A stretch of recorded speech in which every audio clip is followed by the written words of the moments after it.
tugas yang dipercayakan Tuhan kepada kita. Nah, kalau bicara prediksi ya, bicara prediksi 2022 banyak ya. Ada yang dari sisi ekonomi ya, ada yang dari sisi politik, ada yang dari sisi apa itu? Percintaan ya kan. Waduh, banyak kalau saya baca saya sampai bingung ini gimana. Nah, Bapak Ibu Saudara, kalau ditanya, ya ini jujur ini ya. Kalau ditanya, saya dari mimbar, Bapak Ibu Saudara dari tempat di mana mendengarkan, bisa memilih ya. 2022 mau yang kurang beruntung atau mau yang beruntung? Mau yang kurang beruntung atau mau yang beruntung? Mau yang beruntung kan? Saya juga sama. Semua mau yang beruntung. Nah, saya punya gambar, ini juga saya kasih pilihan dia. Nah, prediksi 2022.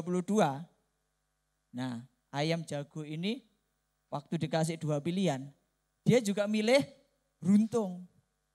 Ya kan? Nah, dia pilih yang sebelah mana itu? Sebelah kanan. Enggak milih yang sebelah kiri, ya. Nah, ayam jago itu dikasih pilihan, dia milih yang beruntung. Kita juga sama, mau beruntung, mau sukses, mau diberkati, mau sehat, mau umur panjang. Amin. Iya toh. Nah, masuk kalah sama ayam, dia juga mau umur panjang itu. Dia pilih makan dedak daripada makan obat nyamuk. Iya kan? Nah, anak Tuhan, orang Kristen juga sama.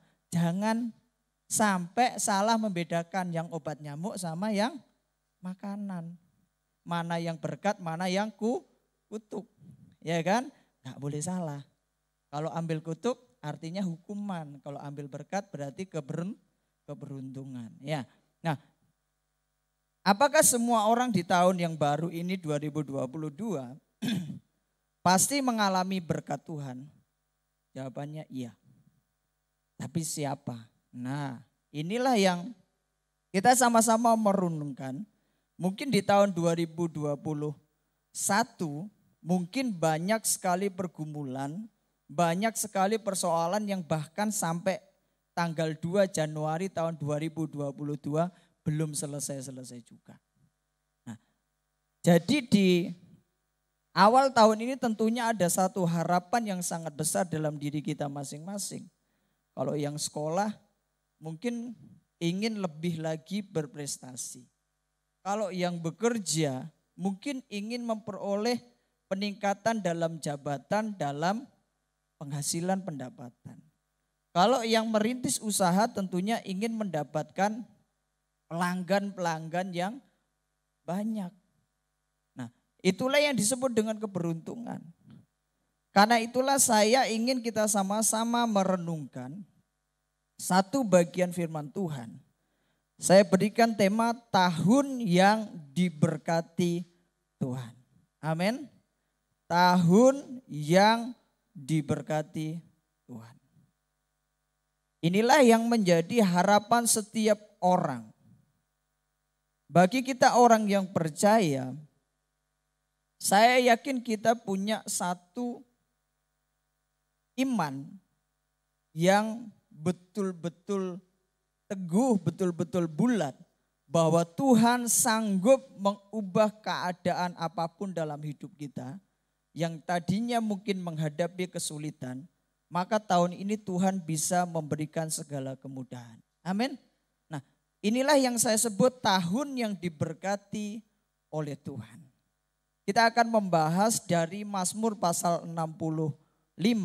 Saya ambil dari ayat 5 sampai dengan ayat yang ke-14. Bapak Ibu Saudara yang di dalam gedung bisa menyimak. Yang mengikuti secara live streaming bisa melihat dari layar monitor. Mazmur 65 ayat 5 sampai 14. Ya, kalau di handphone gadget itu ayat 4.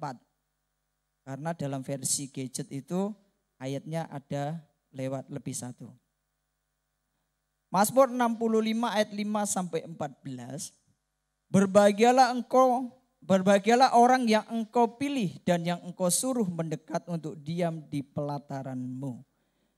Kiranya kami menjadi kenyang dengan segala yang baik di rumahmu, di baitmu yang kudus. Dengan perbuatan-perbuatan yang dahsyat dan dengan keadilan engkau menjawab kami. Ya Allah yang menyelamatkan kami, engkau yang menjadi kepercayaan segala ujung bumi dan pulau-pulau yang jauh-jauh.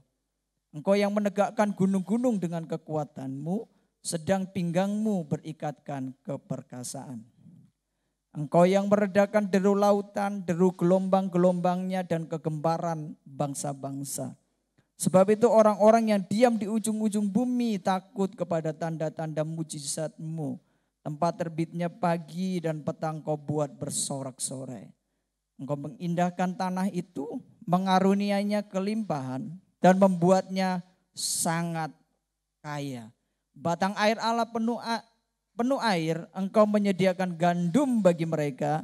Ya demikianlah engkau menyediakannya. Engkau mengairi alur bajaknya, engkau membasahi gumpalan-gumpalan tanahnya.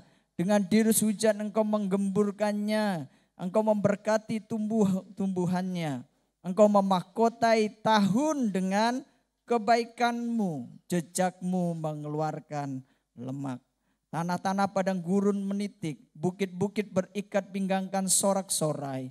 Padang-padang rumput berpakaian kawanan kambing domba. Lembah-lembah berselimutkan gandum, semuanya bersorak-sorai dan bernyanyi-nyanyi.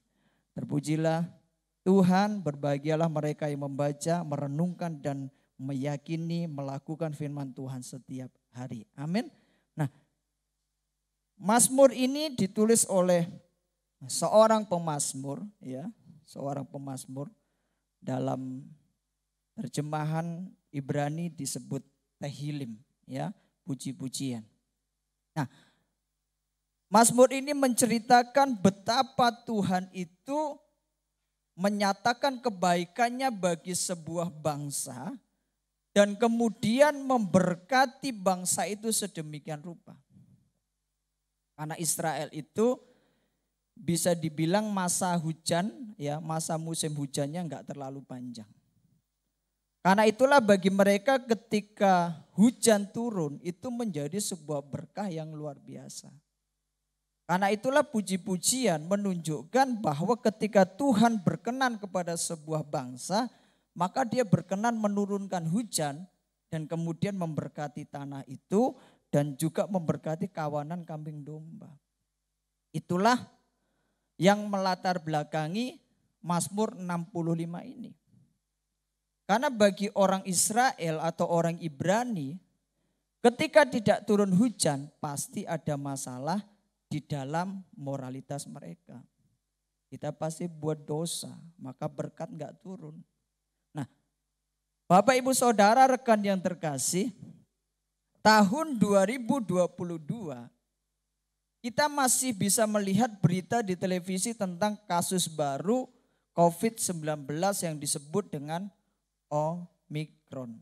Ya, Omikron masih sering kali diberitakan dan menjadi ancaman baru bagi setiap orang, khususnya bagi bangsa Indonesia. Kalau kita membayangkan kondisi seperti ini, apakah yang paling diharapkan oleh setiap orang?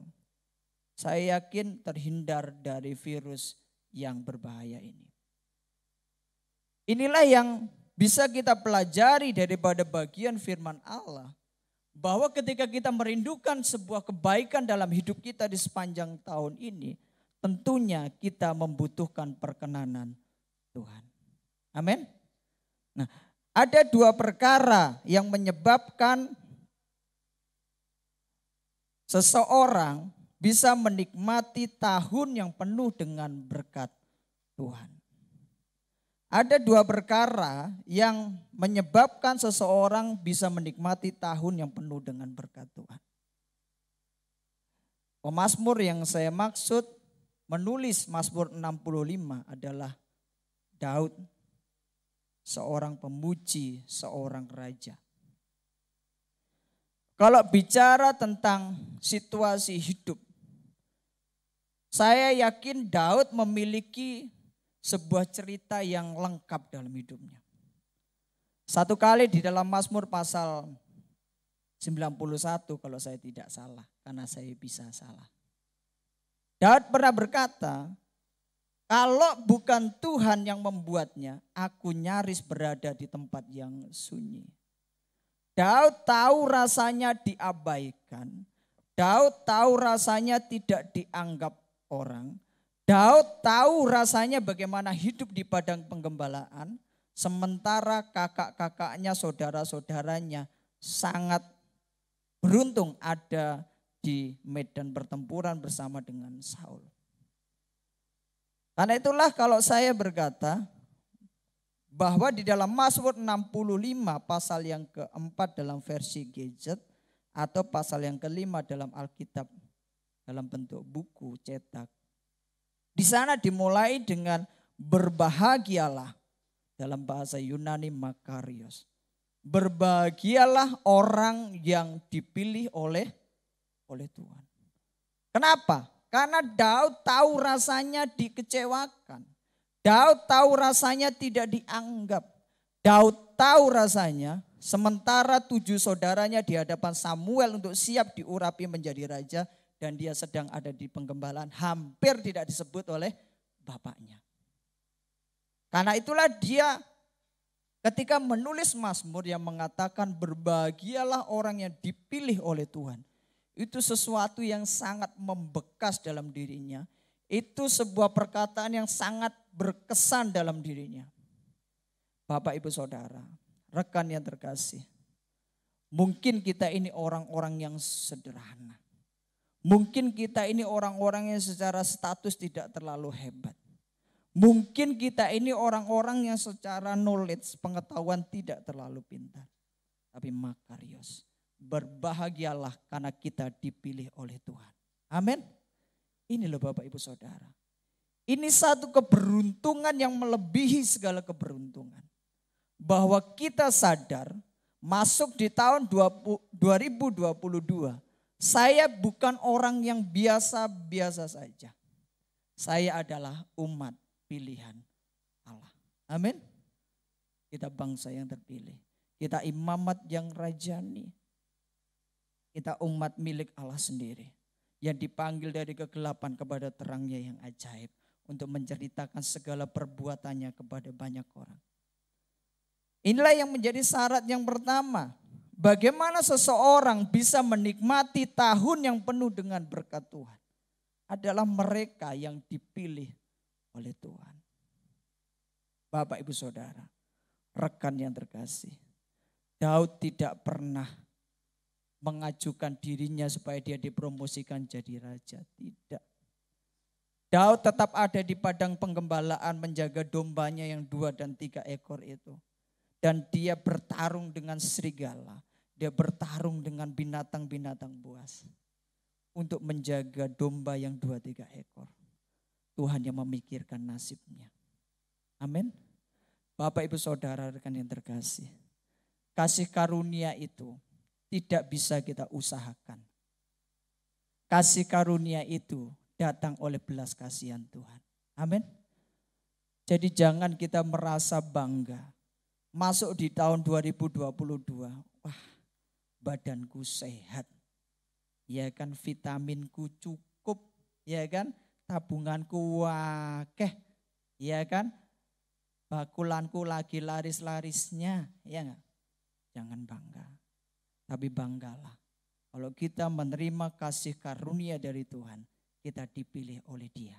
Amin. Bapak, Ibu, Saudara. Kalau kita menyadari itu, maka di sepanjang 2022, sekalipun ada pergumulan, sekalipun ada persoalan, kita tidak akan gampang kecewa. Kita tidak akan gampang putus asa. Karena kita masih bangga, saya pilihan Tuhan. Inilah yang saya sama-sama ajak renungkan. Di tahun 2022 ada kasih karunia Allah atas hidup kita masing-masing. Amin. Mungkin kita mengawali tahun ini dengan kondisi yang kurang baik. Tapi saya ingatkan, ada kasih karunia Allah yang menyertai kita. Sehingga tahun ini akan kita selesaikan dengan keberuntungan. Amin. Mereka yang dipilih oleh Tuhan, berbahagialah orang yang engkau pilih. Sebagaimana Raja Daud, ketika manusia mengabaikan dia, Tuhan gak mengabaikan dia. Ketika manusia gak menganggap dia, Tuhan sudah mempersiapkan masa depan baginya. Mereka yang dipilih oleh Tuhan, itu bicara tentang kasih karunia Tuhan. Titus pasal 3 ayat 4 dan ayat 5. Tetapi ketika nyata kemurahan Allah, juru selamat kita dan kasihnya kepada manusia, pada waktu itu dia telah menyelamatkan kita bukan karena perbuatan baik yang telah kita lakukan, tetapi karena rahmatnya oleh permandian kelahiran kembali dan oleh pembaharuan yang dikerjakan oleh Roh Kudus.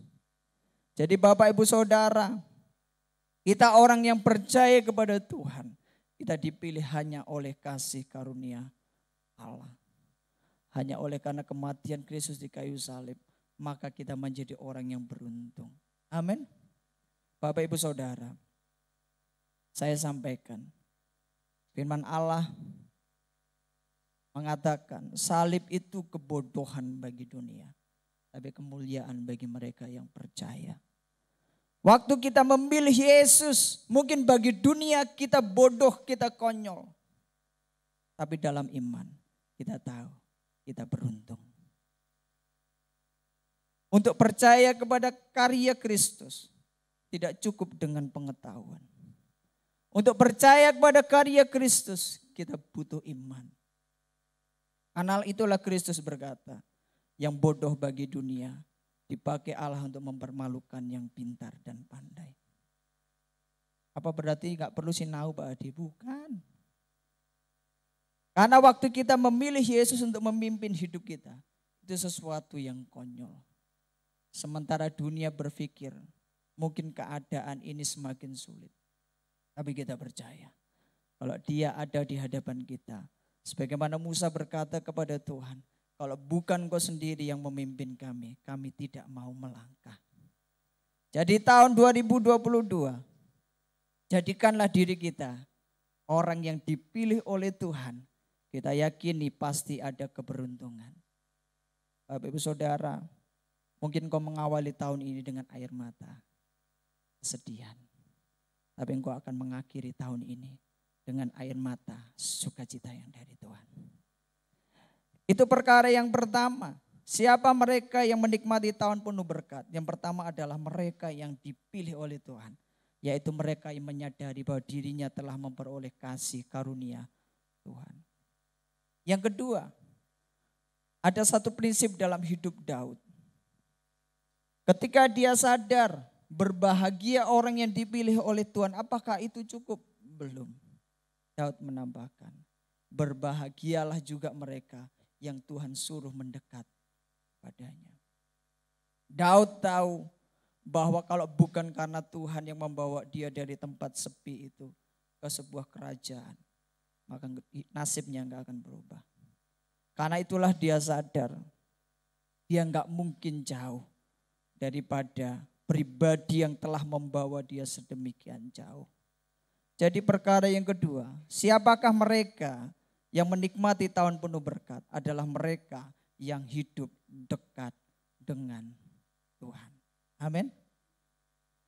Seringkali kehidupan dekat dengan Tuhan itu digambarkan dengan banyak contoh. Tapi biasanya di Alkitab kita temui tentang sebatang pohon yang tumbuh di tepi aliran air. Sebatang pohon yang tumbuh di tepi aliran air itu tidak pernah kering. Sementara daun lain layu, dia enggak layu. Dia tetap hijau dan tetap menghasilkan buah. Mereka yang dekat dengan Tuhan, mereka yang berbahagia adalah yang engkau suruh mendekat untuk diam di pelataranmu. Di dalam dunia yang serba sekuler, di dalam dunia yang serba mengedepankan teknologi, kadang manusia terus berpikir, teknologi yang bisa bikin kita maju. Teknologi yang bisa bikin kita sukses, kaya. Kadangkala seseorang berpikir, kalau aku sudah punya tabungan yang banyak, investasi yang besar, aku nggak perlu khawatir. Bapak Ibu Saudara, 2 tahun belakangan ini kita melihat orang kaya yang tiba-tiba jatuh miskin. Orang sehat yang tiba-tiba jadi sakit. Orang yang punya pangkat yang tiba-tiba jatuh dan kehilangan statusnya. Jadi tidak ada apapun yang bisa dianggap menjadi jaminan dalam hidup manusia. Kecuali kita orang percaya hidup dekat dengan Tuhan. Bapak Ibu Saudara rekan yang terkasih, Daud tahu rasanya bagaimana menghadapi sekian banyak tentara. Dia dikejar-kejar sepanjang bertahun-tahun oleh Saul.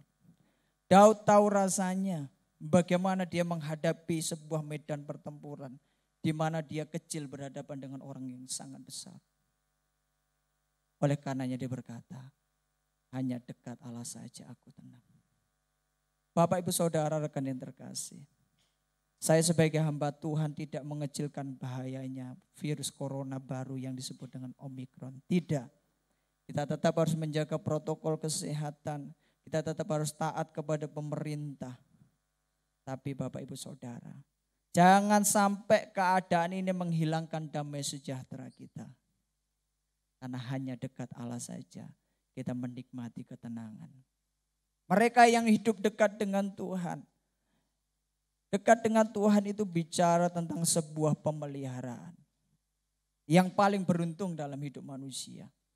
Bukan hanya memperoleh keuntungan yang besar dari sebuah usaha. Bukan. Yang paling beruntung bagi manusia bukan hanya sembuh dari sebuah penyakit.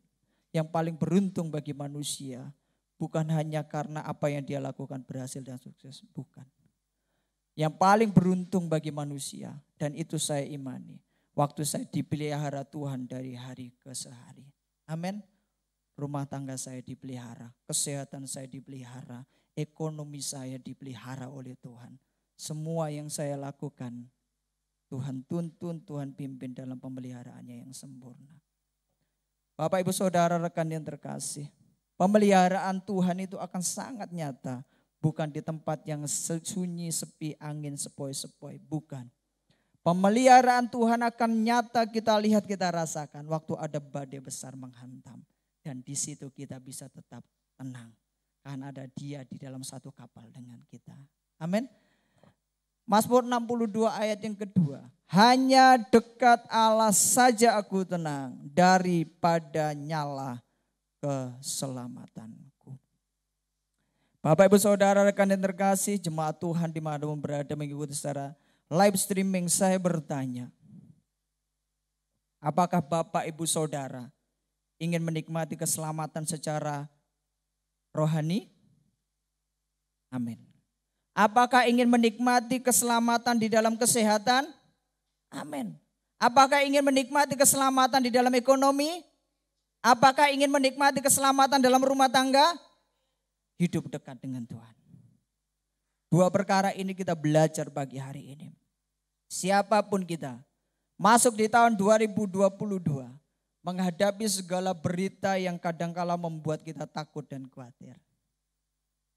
Firman Allah berkata, berbahagialah mereka yang dipilih oleh Tuhan dan berbahagialah mereka yang disuruh Tuhan untuk mendekat kepadanya. Ketika seorang pelukis menggambarkan sebuah kondisi ketenangan. Kondisi yang penuh dengan damai sejahtera. Seorang pelukis menggambarkannya dengan sebuah air terjun yang bergelora. Damai sejahtera itu bukan hanya bicara tentang angin sepoi-sepoi. Ada burung berkicau, kupu-kupu terbang, bukan. Tapi damai sejahtera akan sangat nyata. Waktu di tengah gelombang yang sangat besar. Di tengah air terjun yang begitu dahsyat. Ada seekor makhluk yang merasakan betapa damainya hidup. Mungkin gambarnya terlalu kecil. Saya kasih gambar. Di sini ada seekor burung. Dia sembunyi di celah batu. Sementara di luarnya ada air terjun yang begitu dahsyat. Inilah gambaran yang sangat gampang bagi kita. hanya dekat Allah saja. Aku tenang. Dialah gunung batu keselamatan kita. Waktu kita sembunyi di dalam Dia, maka kita akan menikmati damai sejahtera. Sekalipun gelora dunia begitu hebat. Inilah Bapak Ibu Saudara yang saat ini pagi ini bisa saya sampaikan untuk mengawali tahun 2022. Bapak Ibu Saudara rekan yang terkasih, jemaat GAP House of Prayer Sidoarjo. Kami hamba-hamba Tuhan tidak berhenti berdoa. Tahun ini Bapak Ibu Saudara pasti hidup diberkati Tuhan. Rumah tangganya diberkati, usahanya diberkati, sekolahnya diberkati, kuliahnya diberkati, pekerjaannya diberkati, kesehatannya diberkati. Yang belum dapat jodoh diberkati, kasih jodoh oleh Tuhan. Yang belum punya anak, menikah lama, akan Tuhan kasih anak. Itu doa kami hamba-hamba Tuhan.